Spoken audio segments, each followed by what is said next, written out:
The United States is exceptional, at least when it comes to being the world's biggest jailer. 2.2 million people are imprisoned in the US, more than in any country in the world. More than even China, who dwarfs us population-wise. When you count the people who aren't just incarcerated but on probation or parole, the number skyrockets to 6.9 million. That's 1 in 35 American adults caught up in the prison system. And for people of color, it's even worse. 1 out of every 3 African American men born today will go to jail or prison at some point in their lives. But why? How did the so-called land of the free put so many of its own citizens behind bars? If you think it was always like this, it wasn't. Back in the 1960s, our incarceration rates were the same as Europe's.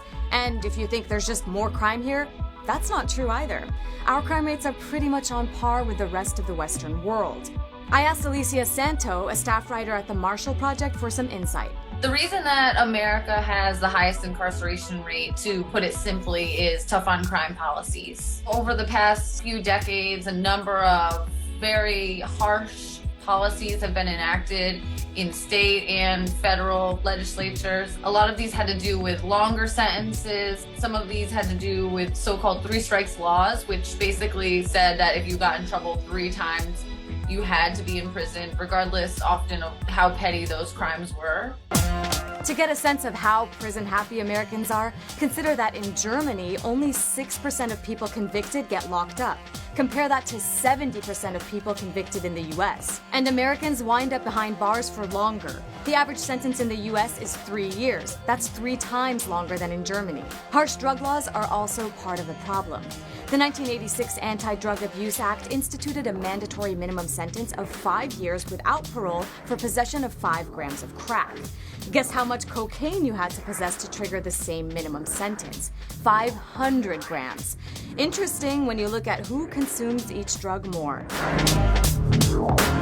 Even though the law was recently relaxed, we're still dealing with its effects.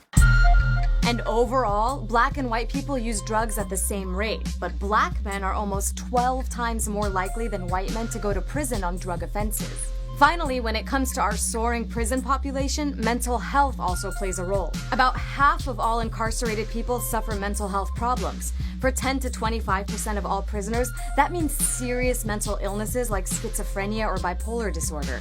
Drug and alcohol dependence is also common, and instead of getting help, many mentally ill people cycle through the system over and over again. But it's not just the mentally ill who struggle to escape the cycle. Being convicted of a felony can follow someone long after their time is served. It can make getting a job, housing, and an education even harder. And it also often means losing the right to vote. In Florida and Virginia, both key swing states in national elections, more than 1 in 5 black people are disenfranchised. But the prison boom hasn't been so bad for everyone. Private prison corporations like Corrections Corporation of America and GEO Group are actually profiting from it. The Corrections Corporation of America made $1.6 billion in revenue in 2014 alone. This is all part of what's called the prison industrial complex. And when 1 in 35 of us is directly caught up in it, you gotta ask, just how free are we?